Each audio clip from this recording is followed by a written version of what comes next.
नमस्कार साथियों। हिंदी काव्य शास्त्र के अंतर्गत दोस्तों रस पढ़ रहे थे और लास्ट क्लास में हम रस के जो अवयव या अंग है उनकी चर्चा कर रहे थे। रस के अवयव या अंगों की चर्चा कर रहे थे। रस के अवयव या अंग पढ़ रहे थे।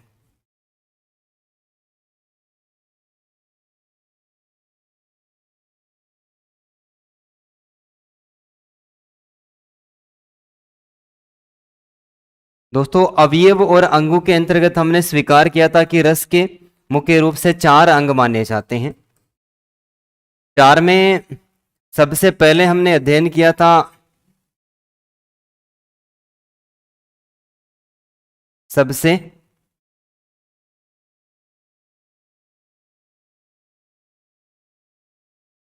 पहले हमने दोस्तों अध्ययन किया था विभाव। विभाव के अंतर्गत हमने ये पढ़ा था कि रस की उत्पत्ति के जो मूल कारण होते हैं, रस की उत्पत्ति के जो मूल कारण होते हैं, रस की उत्पत्ति के दोस्तों मूल कारणों को विभाव कहा जाता है। रस की उत्पत्ति के मूल कारणों को क्या कहते हैं? विभाव कहते हैं। और विभाव हमने दोस्तों 2 प्रकार के पढ़े थे। कितने प्रकार के? 2 प्रकार के, जिसमें एक हमने पढ़ा था आलंबन विभाव। आलंबन विभाव। और आलंबन विभाव के साथ में दूसरा पढ़ा था हमने उद्दीपन विभाव। ठीक है, आलंबन विभाव के साथ में क्या पढ़ा था? उद्दीपन विभाव। तो आलंबन विभाव में हमने परिभाषा पढ़ी कि रस की उत्पत्ति के जो सजीव कारण होते हैं, रस की उत्पत्ति के जो सजीव कारण होते हैं उनको आलंबन विभाव, और रस की उत्पत्ति के जो प्राकृतिक कारण होते हैं, रस की उत्पत्ति के प्राकृतिक कारण होते हैं दोस्तों, वो उद्दीपन विभाव माना जाता है।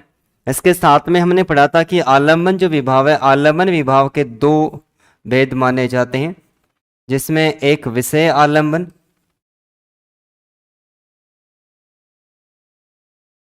और विषय आलंबन के साथ में एक आश्रय आलंबन। विषय आलंबन और एक आश्रय आलंबन। और यहां पर हमने पढ़ा था कि जिसको देखकर रस की उत्पत्ति होती है, तो जो सामने पदार्थ होता है विषय आलंबन, और जिसके मन में रस की उत्पत्ति होती है दोस्तों उसको क्या कहा जाता है? आश्रय आलंबन। और विभाव के बाद में हमने दूसरा भेद पढ़ा था दोस्तों अनुभाव। क्या पढ़ा था? अनुभाव पढ़ा था। तो रस के उत्पत्ति के दौरान ऐसी क्रियाएं जो थोड़ी देर तक भाव पैदा करती हैं, तो दोस्तों वहां पर हमने अनुभाव पढ़ा था। और हमने पढ़ा था कि अनुभव मुख्य रूप से 4 प्रकार के होते हैं। कितने प्रकार के? 4 प्रकार के, जिसमें सबसे पहला हमने पढ़ा था कायिक या आंगिक अनुभव। कायिक या आंगिक अनुभव। दूसरा हमने पढ़ा था वाचिक अनुभव।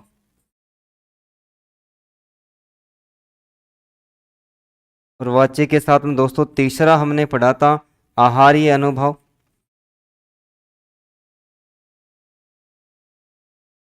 और आहार के साथ में चौथा जो पढ़ा था वो पढ़ा था सात्विक अनुभव।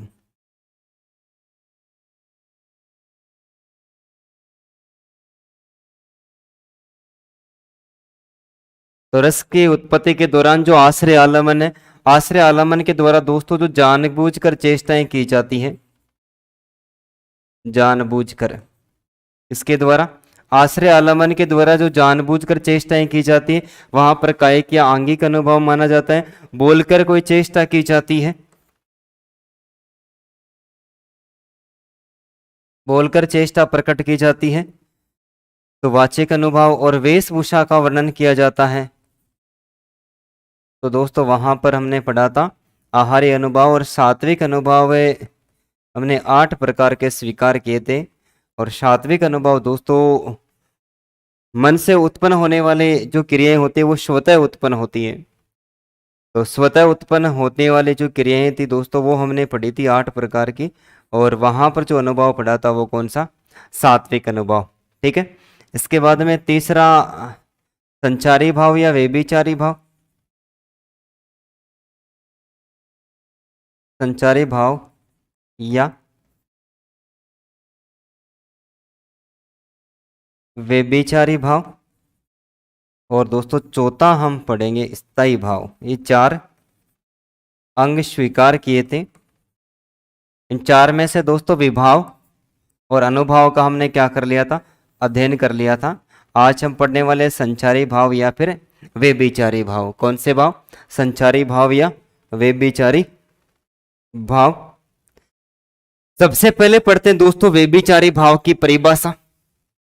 कि रस की उत्पत्ति के दौरान प्रत्येक रस का एक स्थायी भाव होता है। प्रत्येक रस का क्या होता है दोस्तों, एक स्थायी भाव होता है। तो प्रत्येक रस का एक स्थायी भाव उत्पन्न होता है। रस की उत्पत्ति के दौरान प्रत्येक रस का एक स्थायी भाव उत्पन्न होता है। लेकिन उस स्थायी भाव के साथ में, किसके साथ में, उस स्थायी भाव के साथ में कुछ ऐसे भाव भी उत्पन्न होते हैं जो लगातार नहीं रहते। ऐसे भाव भी उत्पन्न होते हैं जो कुछ समय तक प्रकट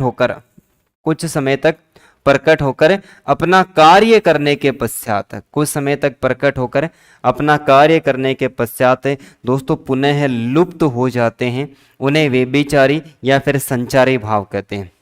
स्थायी भाव तो लगातार चलता ही रहता है, लेकिन व्यभिचारी भाव में पढ़ने को मिलता है कि स्थायी भाव के साथ में कुछ भाव ऐसे भी होते हैं जो कुछ समय के लिए प्रकट होते हैं और कुछ समय के लिए प्रकट होकर अपना काम जब पूरा कर देते हैं, पूरा करने के बाद में वो वापस लुप्त हो जाते हैं, वो व्यभिचारी भाव कहलाते हैं।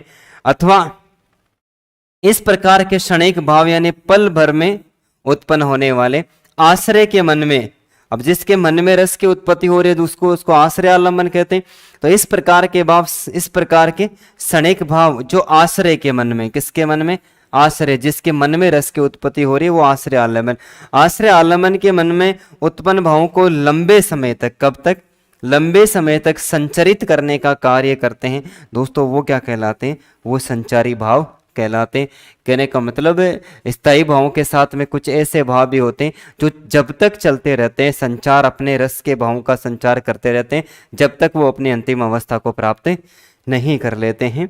तो अपना कार्य जब तक वो पूरा कर लेते, पूरा करने के बाद में दोस्तों समाप्त हो जाते हैं, वे व्यभिचारी या फिर संचारी भाव कहलाते हैं। क्या कहलाते हैं, व्यभिचारी या फिर संचारी भाव कहलाते हैं। दोस्तों संचारी भावों की जो संख्या है वो 33 मानी जाती है। कितनी मानी जाती है, संचारी भावों की संख्या 33 मानी जाती है। संचारी भावों की जो संख्या है वो दोस्तों कितनी मानी जाती है, 33 मानी जाती है। 33 जो मानने का कार्य किया है वो डॉक्टर प्रकाश श्रीमाली ने, किसने, डॉक्टर प्रकाश श्रीमाली ने, डॉक्टर प्रकाश श्रीमाली ने संचारी भावों की संख्या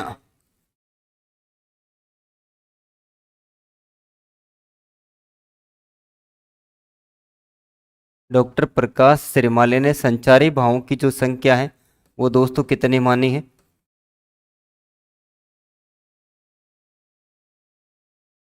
33 मानी है। संचारी भावों की संख्या दोस्तों कितनी मानी है उन्होंने, 33 मानी है। 33 में सबसे पहले हमें पढ़ने को मिले व्याधि। दोस्तों व्याधि होती है शारीरिक रोग या पीड़ा। अब जो इस संचारी भाव और व्यभिचारी भाव है, यहां पर प्रश्न पूछने का, यहां पर जो 33 भाव दिए गए दोस्तों, ये भाव हमें किसी न किसी पद में पढ़ने को मिलेंगे। किस में मिलेंगे, ये भाव हमें किसी न किसी पद को पढ़ने के बाद में अंदाजा लगाना होगा कि वहां पर कौन सा भाव प्रकट हो रहा है। तो भाव प्रकट करने के लिए हमने क्या किया, उसका अर्थ निकालना पड़ेगा। हमें क्या करना पड़ेगा, उनका अर्थ। अब अर्थ हमें इनका सही तरीके से याद रहेगा तो वो दोहा पढ़ने के बाद में, पद पढ़ने के बाद में आसानी के साथ में उसका भाव समझ में आ जाएगा। तो व्याधि का जो अर्थ होता है वो होता है शारीरिक रोग या पीड़ा। जबकि दोस्तों विरड़ा होती है लज्जा। इसी पद के अंतर्गत लज्जा के भाव प्रकट होते हैं, तो वहां पर विरड़ा संचारी भाव होता है। विबोध, दोस्तों विबोध का अर्थ होता है ज्ञान या फिर जागृति। और वितरक का मतलब होता है बहस, आपसी बातचीत, वाद विवाद किसी पद के अंतर्गत देखने को मिलता है। तो वहां पर वितरक और विषाद का अर्थ होता है दुख या फिर शोक का यदि भाव, करुण रस दोस्तों, करुण रस जहां पर प्रकट होता है वहां पर दुख या शोक, तो करुण रस के अंतर्गत कौन सा भाव होता है, कौन सा संचारी भाव होता है, विषाद। उग्रता, किसी कार्य को करने में जल्दीबाजी दिखाई जाती है, किसी कार्य को करने में जल्दीबाजी दिखाई जाती है, तो उग्रता का अर्थ होता है जल्दीबाजी। उत्सुकता, उत्सुकता होती है तीव्र इच्छा, किसी भी कार्य को करने की तीव्र इच्छा दोस्तों, इस प्रकार का भाव, तीव्र इच्छा का भाव यदि दिखाई देता है तो उत्सुकता श्रृंगार रस के अंतर्गत भी प्रकट हो सकती है। उन्माद, उन्माद का अर्थ होता है दोस्तों नशा या पागलपन। असूया, असूया का मतलब जलना या ईर्ष्या, किसी पद के अंतर्गत तिरस्कार का भाव उत्पन्न होता है, किसका, तिरस्कार, जलन, ईर्ष्या का भाव उत्पन्न होता है, तो वहां पर असूया संचारी भाव। अमर्ष, अमर्ष का अर्थ होता है दोस्तों क्रोध, और वीर रस के अंतर्गत, कौन से रस के अंतर्गत है, वीर रस के अंतर्गत तो संचारी भाव है, वहां पर लगभग हमें अमर्ष ही पढ़ने को मिलता है। और अपस्मार, अपस्मार होता है दोस्तों मृगी रोग की स्थिति या फिर मुंह से क्या निकलना, झाग निकलना। ठीक है, तो ये भाव हमें कहां पर मिलेंगे, किसी न किसी पद में आसानी के साथ में लिखे हुए मिलेंगे। अवहित्या, बार बार एग्जाम में पूछा जाता है इस प्रकार का। अवहित्या का अर्थ होता है दोस्तों लज्जा के भावों को छिपाना, लज्जा के भावों को छिपाना। इसके अलावा मद, मद होता है अहंकार या फिर घमंड। मोह होता है दोस्तों अत्यधिक लगाव की अवस्था, संयोग श्रृंगार रस के अंतर्गत या फिर वियोग श्रृंगार रस के अंतर्गत मोह नामक जो संचारी भाव है वो पढ़ने को मिलता है। मति, मति का अर्थ होता है दोस्तों बुद्धि या ज्ञान प्राप्ति। मरण यानी मृत्यु का वर्णन। और गिलाने, गिलाने होता है दोस्तों पश्चाताप, गिलाने क्या होता है, पश्चाताप होता है। और ये पश्चाताप हमें कहाँ पर पढ़ने को मिलता है, ये दोस्तों हमें भक्ति रस के अंतर्गत, कबीरदास जी के जो पद है वहाँ पर इस प्रकार का भाव है, वो गिलाने का भाव है, वो पढ़ने को मिलता है। इसके अलावा गर्व, गर्व यानी गुणों की प्रशंसा करना, क्या करना, गुणों की प्रशंसा करना, ये भी वीर रस के अंतर्गत। चपलता दोस्तों चंचलता, ये किसी भी रस के अंतर्गत प्रयुक्त हो सकता है जहां पर थोड़ी सी तीव्रता जल्दीबाजी दिखाई जाती है, चंचलता। चिंता दोस्तों, चिंता मानसिक रोग है, चिंता का अर्थ क्या होता है, मानसिक रोग। शंका का अर्थ होता है संदेह या संशय। और शर्म का अर्थ होता है अत्यधिक मेहनत, शर्म का अर्थ क्या होता है, अत्यधिक मेहनत। इसके अलावा स्वपन, स्वपन होता है दोस्तों सपना, स्वपन क्या होता है, सपना। और स्मृति यानी किसी की याद आना, ये वियोग श्रृंगार रस के अंतर्गत स्मृति नामक संचारी भाव है, वो होता है दोस्तों। आलस से कोई काम नहीं करना, आलस से कोई काम नहीं करना। आवेग का अर्थ होता है दोस्तों चिंता या दुख की स्थिति। निद्रा यानी नींद की स्थिति। निर्वेद, दिखारना या शांति का भाव, दोस्तों ये लगभग रसों के अंतर्गत बार बार प्रयुक्त होता ही है। निर्वेद यानी दिखारना या फिर शांति का भाव। जड़ता, जड़ता दोस्तों शरीर का बिल्कुल भी नहीं हिलना, स्तंभ।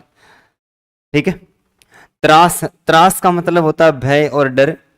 और देने का मतलब होता है दीनता या गरीबी। और धृति यानी धैर्य या धीरज। और दोस्तों हर्ष, हर्ष का अर्थ होता है प्रश्नता का भाव, किसका भाव, प्रश्नता का भाव। तो ये सभी प्रकार के रसों के अंतर्गत है, इनमें से कोई न कोई भाव। तो यहाँ पर देखो व्यभिचारी और संचारी भावों की संख्या हमने कितनी पढ़ी है दोस्तों, 33 पढ़ी है। और ये 33 किसके द्वारा बताई गई है, ये प्रकाश सिरिमाले के द्वारा, किसके द्वारा, प्रकाश सिरिमाले के द्वारा। लेकिन आचार्य रामचंद्र शुक्ल, आचार्य रामचंद्र शुक्ल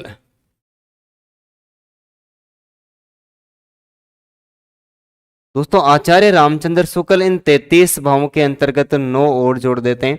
और 9 जोड़कर आचार्य शुक्ल के द्वारा संचारी भावों की संख्या कितनी स्वीकार की गई, तो आचार्य शुक्ल के द्वारा संचारी और व्यभिचारी भावों की जो संख्या दोस्तों वो 42 स्वीकार की गई है। कितनी, 42।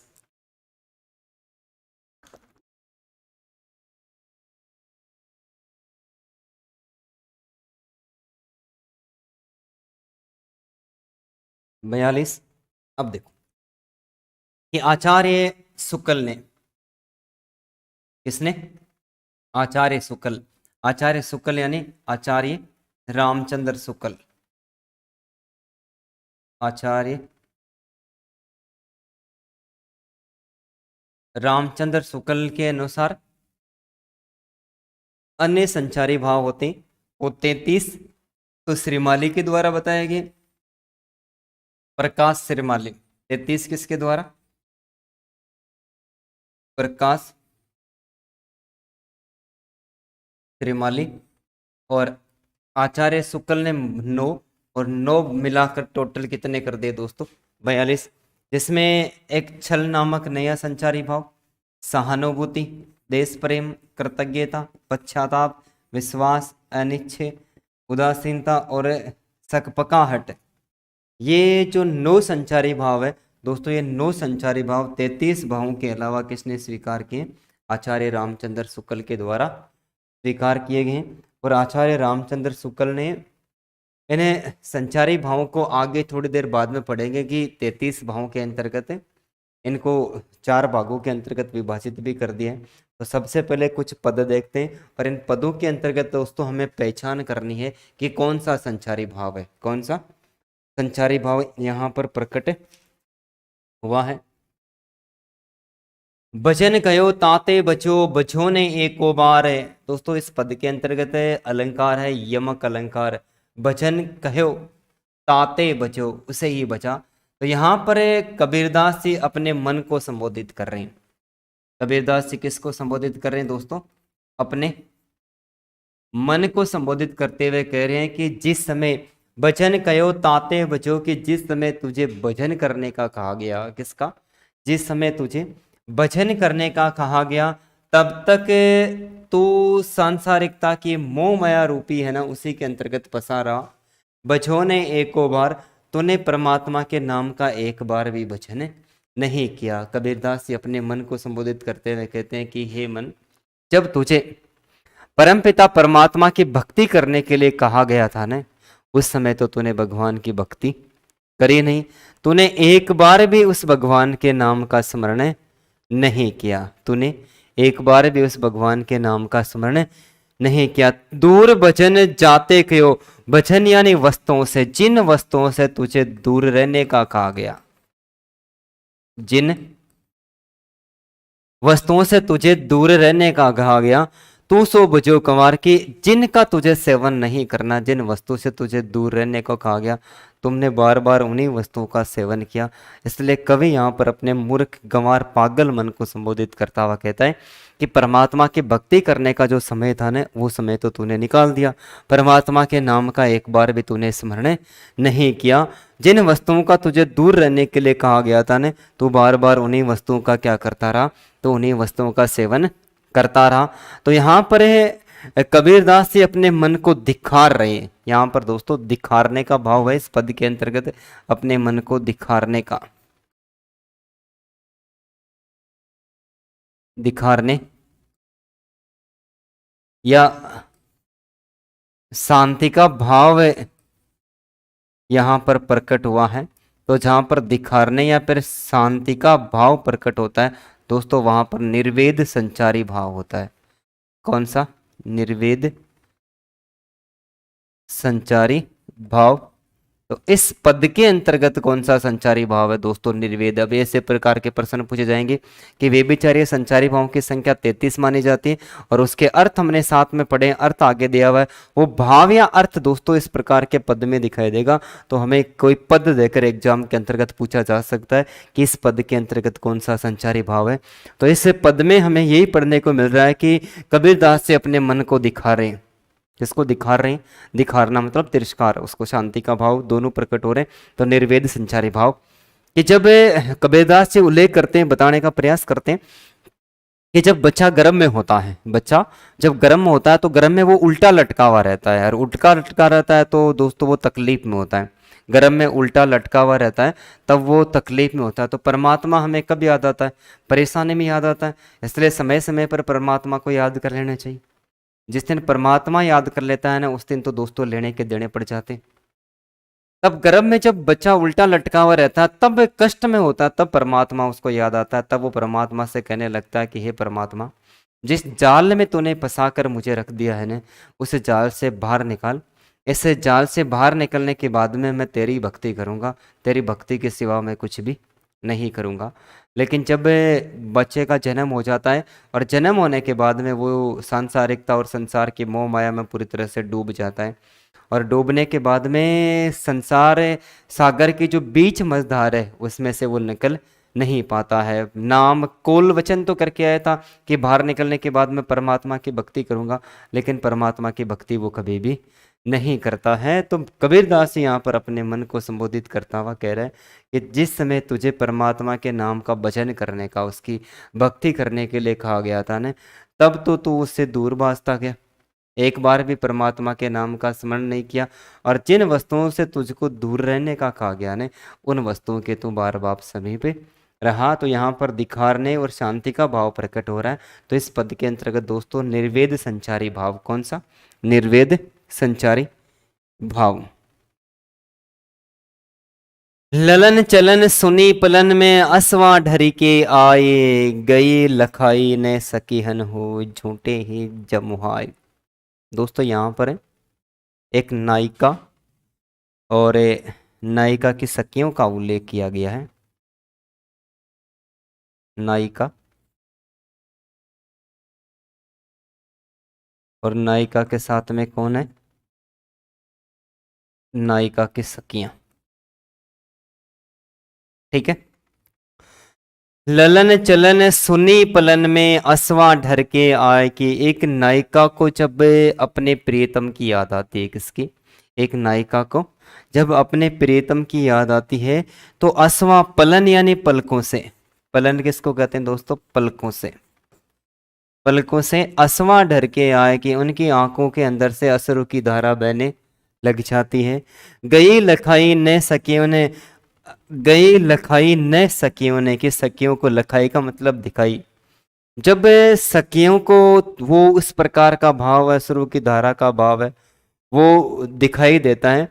दिखाई देने के बाद में नायिका क्या करती है? झूठे ही जमुआई, यानी उसको छिपाने का प्रयास करती है। क्या करती है? अश्रुओं को छिपाने का प्रयास करती है। तो इस पद के अंतर्गत दोस्तों लज्जा के भावों को छिपाने का भाव प्रकट कर हो रहा है। इसका लज्जा के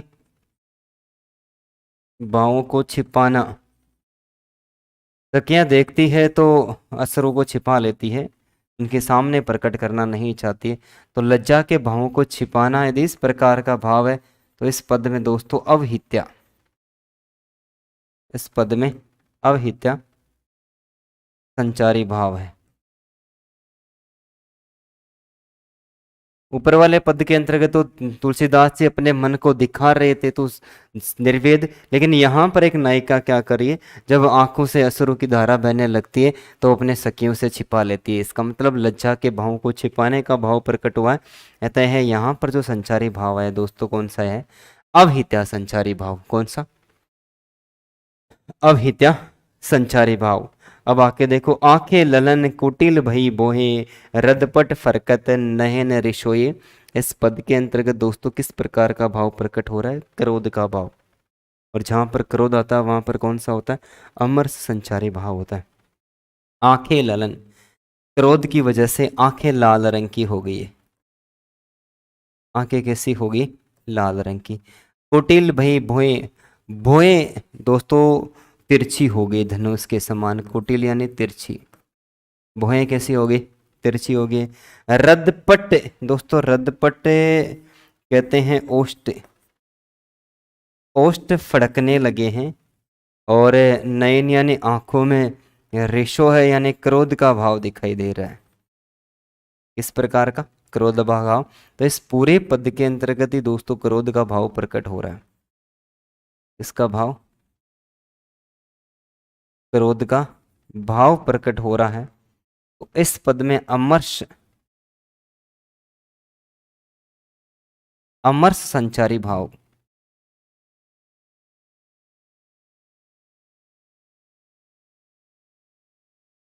कौन सा भाव? अमर्ष संचारी भाव। ठीक है। तो क्रोध की वजह से आंखें लाल हो गई, भुएं तिरछी हो गई है, होठ फड़कने लगे हैं, और आंखों से क्रोध की ज्वाला है वो दोस्तों साफ साफ दिखाई दे रही है। तो क्रोध की ज्वाला साफ साफ दिखाई दे रही है, तो यहाँ पर अमर्ष संचारी भाव माना गया है। कौन सा माना गया? अमर्ष संचारी भाव माना गया है। इसके अलावा होई अचेत परी धरनी, पटके कद उर केन तजी, यहाँ पर भी दोस्तों अवहित्या संचारी भाव है। अवहित्या संचारी भाव। अपस्मार, अभित यानी दोस्तों अपस्मार। हुई अचेत परी धरती, परी यानी पड़ गई है, धरी यानी धरती पर की नायिका अचेत होकर धरती पर गिर गई है। और गिरने के बाद में यहाँ पर केन नहीं है दोस्तों, ये फेन है। ये क्या है? फेन। फेन का अर्थ झाग होता है। और उसके मुख से क्या निकलने? फेन तचे मुक्ते, पड़ने के बाद में, गिरने के बाद में उनके मुख से क्या निकल रहे हैं दोस्तों? झाग निकल रहे हैं। और झाग निकल रहे हैं, इसका मतलब मिर्गी रोग की स्थिति है। कौन सी है? मिर्गी रोग स्थिति।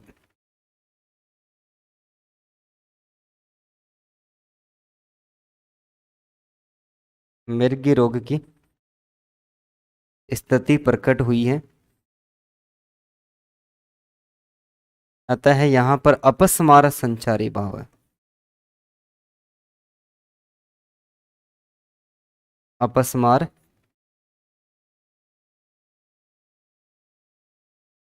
संचारी भाव है, यानी मुख से झाग निकलना। मिर्गी रोग की स्थिति यानी मुख से झाग निकलना।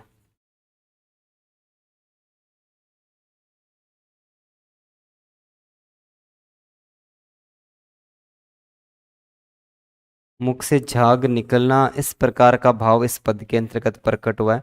तो यहाँ पर दोस्तों अपस्मार संचारी भाव है। कौन सा है? अपस्मार संचारी भाव है। तो 33 जो संचारी भाव है, सीधी सी बात है दोस्तों, हमें उनका जो अर्थ है वो पूरी तरह से याद रखना पड़ेगा। क्योंकि कोई भी पद हमें देगा और पद के अंतर्गत उनमें से जो अर्थ निकलेगा वही उसका संचारी भाव मान लिया जाता है। इसके अलावा देखो, छिन रोवती, छिन हंस उठती, छिन बोलती, छिन मौन। यहाँ पर थोड़ी देर तो रोने लग जाती,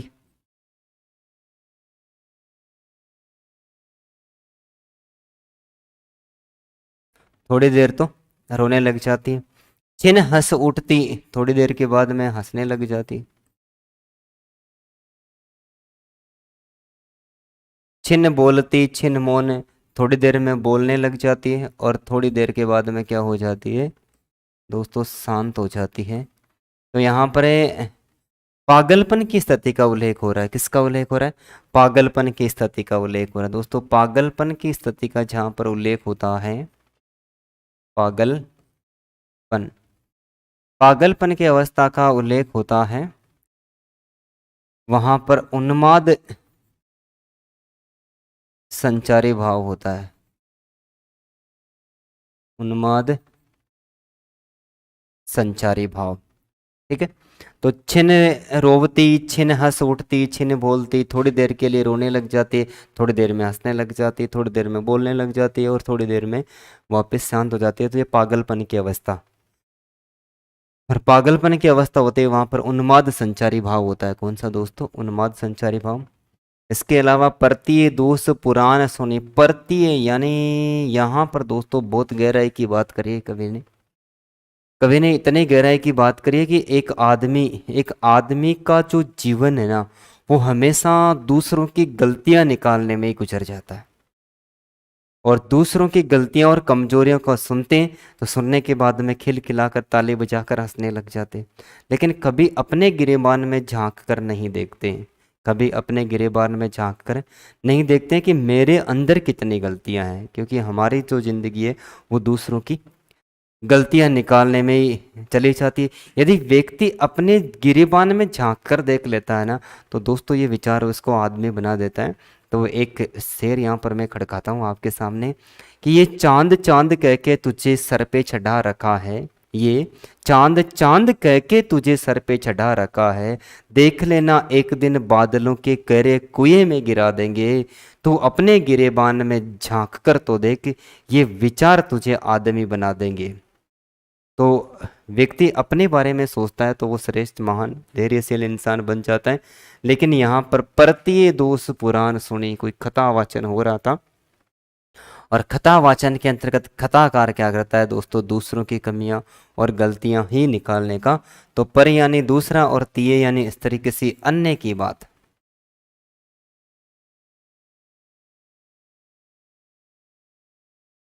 किसी अन्य की बात।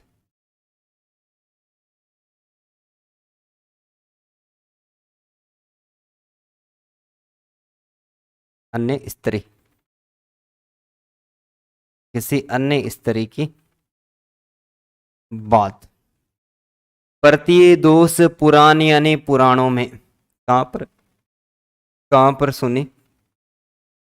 पुराणों के अंतर्गत कहीं पर किसी नारी की निंदा की गई तो परतीय दोष पुराण सुने, लखी मुल्की सुखदानी, इस भाव को देखकर क्या करती है, वो मुस्कुराने लगती है। कसी करी राखी मिस्र हो, मुँह आई मुस्कानी। कवि मिस्र कह रहे हैं, कवि मिस्र कहते हैं कि जब किसी दूसरी नायिका के बारे में या फिर किसी अन्य पर स्त्री के बारे में पुराणों के अंतर्गत किसी नायिका के द्वारा उसकी आलोचना सुनी जाती है, तो आलोचना सुनने के बाद में उसे हंसी आने लगती है। वो कसी करी राखी हूं, यानी कंट्रोल करके रखती है, अपनी हंसी पर कंट्रोल करके रखती है। मुंह आई मुस्कानी, मुंह पर जो मुस्कान है दोस्तों, उस मुस्कान को वो छिपाने का भाव प्रकट करे। तो यहां पर भी लज्जा के भावों को छिपाना, लज्जा के भावों को छिपाना, लज्जा के भावों को छिपाना। तो यहां पर भी अवहिता, यहां पर भी दोस्तों अवहिता संचारी भाव प्रकट हुआ है। लज्जा के भावों को छिपाना, इसलिए अवहिता संचारी भाव इस पद के अंतर्गत भी प्रकट हुआ है। हे सारते है द्रोण क्या आवे, प्रेम देवेंद्र भी, वे भी कभी न जीतेंगे समर, यानी दोस्तों युद्ध भूमि में। ठीक है, आज क्या मुझसे कभी, तो हे सारते द्रोण क्या आवे, आवा आ जावे सेव स्वयं देवेंद्र भी, देवराज इंद्र का पर्यायवाची। वे भी न जीतेंगे समर में, समर यानी युद्ध में। आज क्या मुझसे कभी, दोस्तों इस पंक्ति के अंतर्गत वीर रस है। इस पंक्ति के अंतर्गत कौन सा रस है? वीर रस। और वीर रस के साथ में दोस्तों यहाँ पर ओज गुण है, मतलब इस पंक्ति के अंतर्गत गुणों की प्रशंसा की गई है। किसकी प्रशंसा की गई है? व्यक्ति के गुणों की प्रशंसा की गई है, व्यक्ति के गुणों की प्रशंसा की गई है। व्यक्ति के गुणों की प्रशंसा की जाती है दोस्तों, वहां पर गर्व नामक संचारी भाव होता है, गर्व नामक संचारी भाव। दोस्तों एक कथन अभिमन्यु के संबंध में कहा गया महाभारत के पदों से लिया गया कि हे सारथे, है द्रोण क्या आवे स्वयं देवेंद्र भी, वे भी न जीतेंगे समर में, आज क्या मुझसे कभी। तो वीरस है, और वीरस के अंतर्गत दोस्तों ओज गुण है, और ओज गुण के अंतर्गत एक व्यक्ति के गुणों की क्या की गई? प्रशंसा की गई। तो यहाँ पर गर्व नामक संचारी भाव है। कौन सा? गर्व नामक संचारी भाव है। लागी गई पल के पल सो, पल के पल यानी पल भर में, पल भर में कब दोस्तों? पल लागत ही पल में पीव आवे, प्रियतम आ गया थोड़ी देर के बाद में। यहां पर एक नायिका प्रियतम, दोस्तों यहां पर एक नायिका, कौन? यहां पर एक नायिका क्या करे, एक नायिका जब नायिका अपने प्रियतम को याद कर रही होती है, और याद कर रही होती है, इतने में उसकी पलक झपक जाती है, मतलब उसको आंख लग जाती है। आंख लगने का अर्थ यानी उसको नींद आ जाती है। जब उसको नींद आ जाती है, नायिका को नींद आने के तुरंत बाद में दोस्तों उसका स्वप्न शुरू हो जाता है। क्या हो जाता है? स्वप्न शुरू हो जाता है, और स्वप्न में देखती है कि प्रियतम उसके पास में आए हुए, स्वप्न के अंतर्गत। ये मोह माया दोस्तों।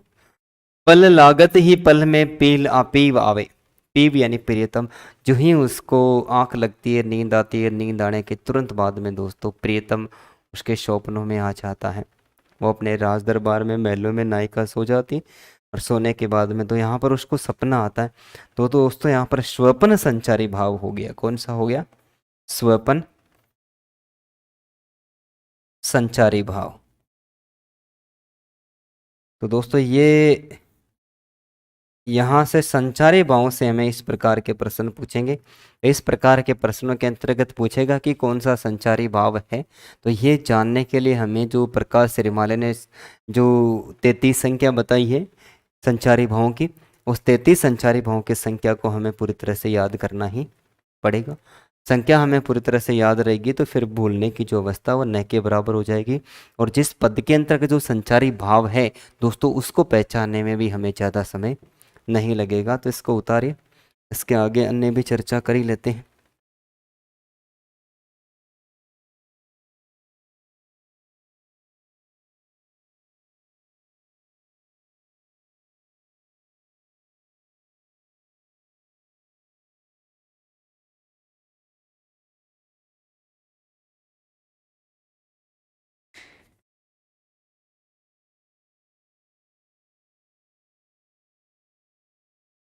अब देखो आगे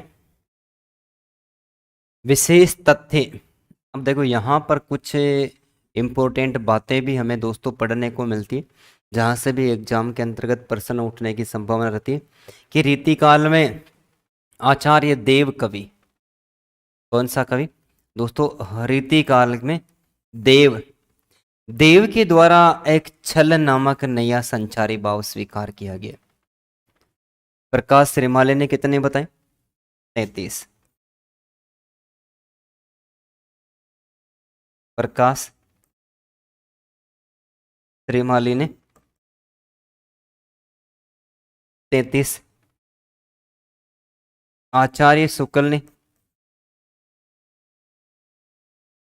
आचार्य रामचंद्र शुक्ल ने 33 में 9 जोड़कर कितने बताए?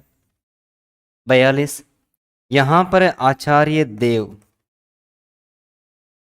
आचार्य देव और आचार्य देव के द्वारा दोस्तों एक नया संचारी भाव क्या स्वीकार किया? छल। छल नामक एक अन्य नया संचारी भाव स्वीकार किया। इसके बाद में रीतिकाल का दोस्तों सर्वश्रेष्ठ कवि, रीतिकाल का सर्वश्रेष्ठ कवि केशवदास जी के द्वारा विवाद एवं आदि, केशवदास जी के द्वारा, किसके द्वारा? ये आचार्य कवि, रीतिकाल का दोस्तों आचार्य कवि, रीतिकाल का आचार्य कवि किसको माना गया? केशवदास को। यानी सर्वांग निरूपक जो साहित्य रचा गया है संस्कृत के लक्षण ग्रंथों के आधार पर, वो कवि को है दोस्तों केशवदास जी। तो केशवदास जी के द्वारा विवाद एवं आदि कितने? 2। विवाद एवं आदि 2 नए संचारी भाव स्वीकार किए गए। तो आप हमें सीधा याद रख सकते हैं कि डॉक्टर प्रकाश श्रीमाले के द्वारा कितने स्वीकार किए गए? 33। आचार्य शुक्ल के द्वारा 33 में 9 और जोड़ के कितने स्वीकार किए? 42। आचार्य देव कवि के द्वारा एक छल नामक संचारी भाव, और दोस्तों आचार्य केशवदास जी के द्वारा विवाद और आदि, आदि आदि नहीं दोस्तों, आदि।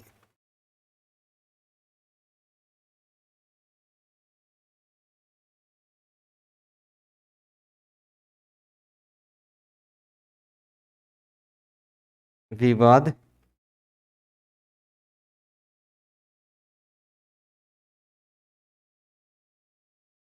एवं आदि नामक 2 संचारी भाव है, वो किसके द्वारा स्वीकार किए गए दोस्तों? वो आचार्य केशवदास के द्वारा, केशव दास।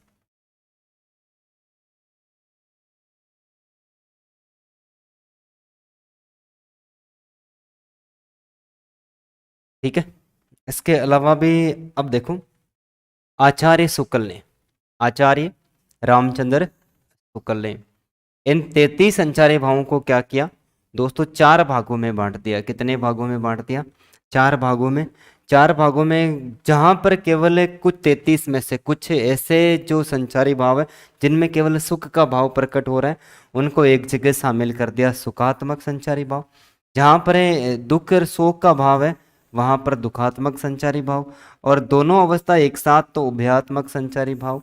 और इसके अलावा कुछ में उदासीनता प्रकट हो रही है तो उसको उदासीन संचारी भावों की श्रेणी के अंतर्गत क्या कर दिया दोस्तों, शामिल कर दिया। तो आचार्य रामचंद्र शुक्ल ने डॉक्टर प्रकाश श्रीमाली के द्वारा, डॉक्टर प्रकाश श्रीमाली के द्वारा जो 33 संचारी भाव बताए गए थे उनको कितने भागों में बांट दिया दोस्तों, 4 भागों में। सुखात्मक संचारी भाव, दुखात्मक संचारी भाव, उभयात्मक संचारी भाव और उदासीन संचारी भाव। इसके अलावा डॉक्टर राकेश गुप्त ने, किसने दोस्तों, डॉक्टर राकेश गुप्त ने इन्हें 33 संचारी भावों को किस में शामिल कर दिया, इनको भी 4 भागों में बांट दिया। 33 संचारी भावों को 4 श्रेणियों के अंतर्गत विभाजित कर दिया, जिसमें युद्ध या मनोविकार संबंधी जो संचारी भाव है उनकी संख्या कितनी मानी है, 14 मानी है। ज्ञानात्मक जो संचारी भाव है उनकी संख्या कितनी मानी है, 4 मानी है। तो 14 और 4 कितने हो गए, 18 हो गए। इसके अलावा शारीरिक संवेदना, संवेदना दोस्तों ज्ञान की पहली सीढ़ी होती है। संवेदना ज्ञान की पहली सीढ़ी होती है कि जैसा एक छोटा बालक है और छोटा बालक ने कभी तेज आवाज सुनी ही नहीं है। अब छोटे बालक ने कभी तेज आवाज नहीं सुनी है तो वो अचानक से किसी तेज आवाज को सुनता है, तो सुनने के बाद में वो चौंक जाता है, आश्चर्यचकित हो जाता है दोस्तों, रोने लग जाता है, क्योंकि वो उसका प्रारंभिक अनुभव था। तो प्रारंभिक अनुभव को क्या कहते हैं, संवेदना। तो शारीरिक संवेदना संबंधी जो भाव है वो कितने स्वीकार किए, 5। तो 18 और 5 23, और मानसिक संवेदना संबंधी भाव स्वीकार किए 10 से। तो टोटल कितने हो गए दोस्तों, ये 33। आचार्य शुक्ल ने भी 33 संचारी भावों को 4 भागों में बांटा। कितने भागों में, 4 भागों में, जिसमें सुखात्मक, दुखात्मक, उभयात्मक और उदासीन। सुखात्मक, दुखात्मक, उभयात्मक और उदासीन। वहीं डॉक्टर राकेश गुप्त ने भी 4 भागों में बांटा। युद्ध भाव या मनोविकार संबंधी, ज्ञानात्मक, शारीरिक संवेदना और मानसिक संवेदना संबंधी 4 भागों के अंतर्गत क्या कर दिया दोस्तों, प्रकट कर दिया। तो इस आधार पर संचारी भावों की संख्या कितनी मानी जाती है दोस्तों, 33 मानी जाती है। आचार्य शुक्ल ने 42 स्वीकार किए, और कोई पद देगा और पद देने के बाद में 33 संचारी भावों का जो अर्थ निकलता है वो अर्थ के आधार पर हमें समझना पड़ेगा कि कौन सा संचारी भाव इस पदों के अंतर्गत प्रयुक्त हुआ है। और इसके साथ में जो काव्य के जो रस के अंग थे उनमें से चौथा था दोस्तों स्थायी भाव। स्थायी भाव वो होता है जो लगातार बनाए रहता है रस की उत्पत्ति के दौरान, और उसके बाद में जहाँ तक रस की समाप्ति होती है वहाँ पर बना ही रहता है। तो रस की उत्पत्ति के दौरान आश्रय के मन में, किसके, आश्रय आलमन, और आश्रय आलमन वो होता है जिसके मन में रस की उत्पत्ति होती है। तो आश्रय के मन में उत्पन्न होने वाले ऐसे भाव जो शुरू से लेकर अंत तक साथ साथ चलते हैं। जब रस की उत्पत्ति होती है तभी ये भाव उत्पन्न हो जाते हैं, और रस जब तक समाप्त नहीं होता है तब तक चलते रहते हैं, अंत तक साथ साथ चलते हैं दोस्तों, वे क्या कहलाते हैं, स्थायी भाव कहलाते हैं। दोस्तों प्रत्येक रस का, रसों की संख्या, किसकी, रसों की संख्या आगे चर्चा भी करेंगे। आचार्य भरत मुनि ने, यहाँ पर मैं थोड़ा सा उल्लेख आपके सामने कर देता हूँ, शायद आगे भी पढ़ने को मिलेगा। दोस्तों आचार्य भरत मुनि, आचार्य भरत मुनि की जो रचना है वो नाट्य शास्त्र है, ये हम पढ़ चुके हैं पीछे।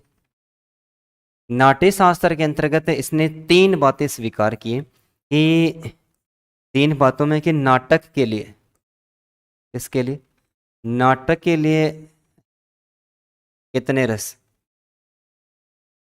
दोस्तों, नाटक के लिए रस 8 काम में ले जाते हैं। इसके अलावा यदि काव्य, काव्य के अंतर्गत रस कितने माने जाते हैं, 9 रस है। और इसके अलावा दोस्तों साहित्य, साहित्य के अंतर्गत रस कितने माने जाते हैं, 11 रस। तो यहां से इंपॉर्टेंट प्रश्न बनता है दोस्तों एक, यानी प्रत्येक रस का एक स्थायी भाव होता है। तो नाटक में 8 रस, काव्य के अंतर्गत 9 रस, और साहित्य में प्राप्त होने वाले रसों की संख्या 11, और 11 काव्य रस है।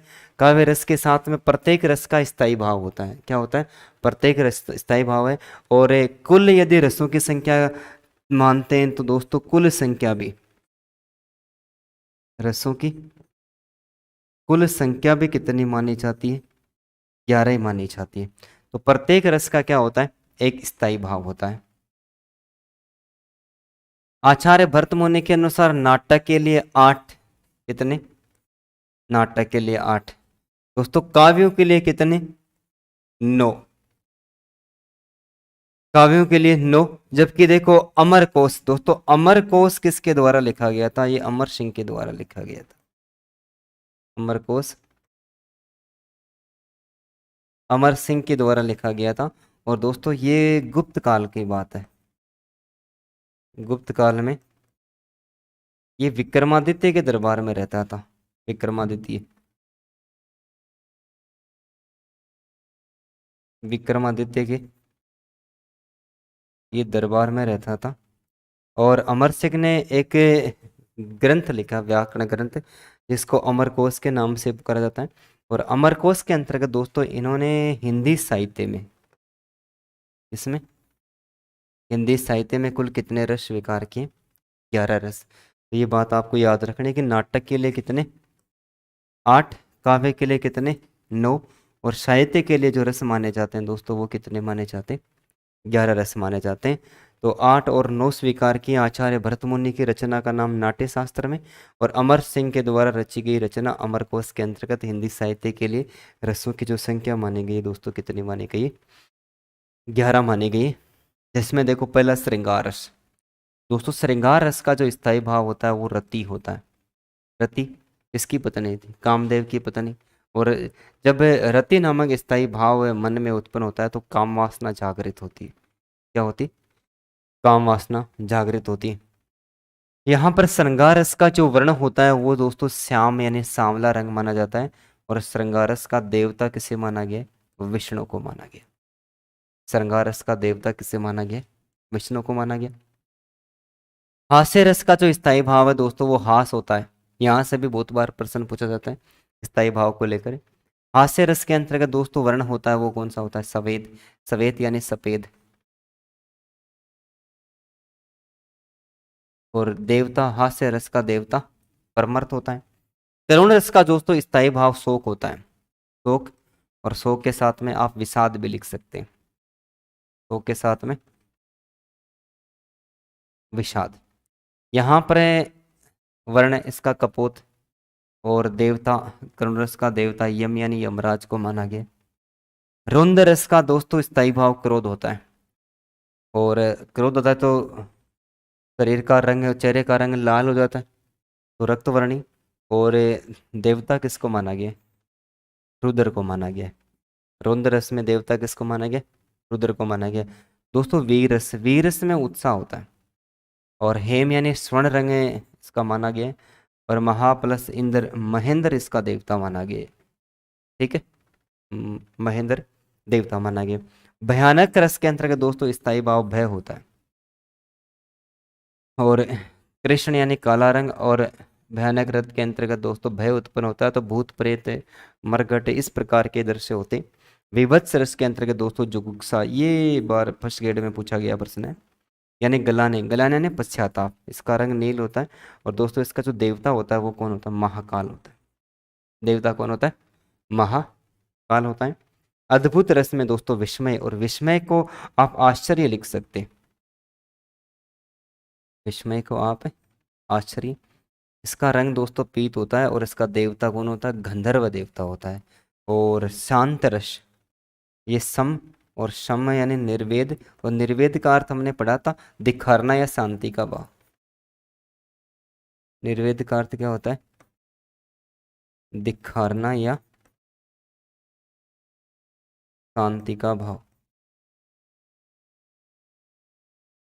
देवता कौन माना गया, इसका देवता दोस्तों नारायण माना गया।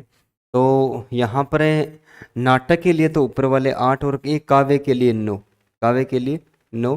और इसके अलावा साहित्य के लिए भक्ति और वत्सल रस, कौन सा, भक्ति और वत्सल रस, ये भक्ति।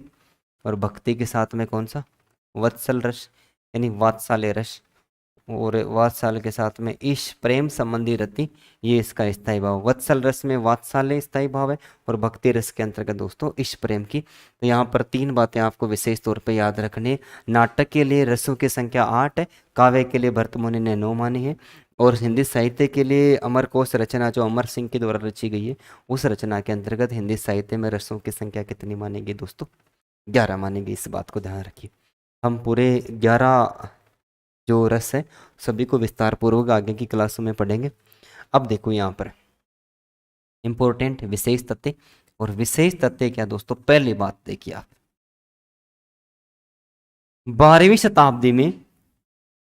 शताब्दी तक हिंदी साहित्य के अंतर्गत कुल कितने रस, ये कौन सा सही है या फिर गलत है दोस्तों, वहां से प्रश्न पूछे जाएंगे।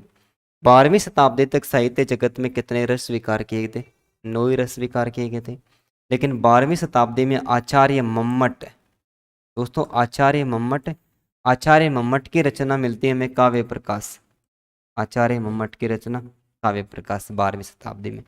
इसके अलावा देखो 14वीं शताब्दी में आचार्य विश्वनाथ, और दोस्तों आचार्य विश्वनाथ की रचना साहित्य दर्पण मिलती है।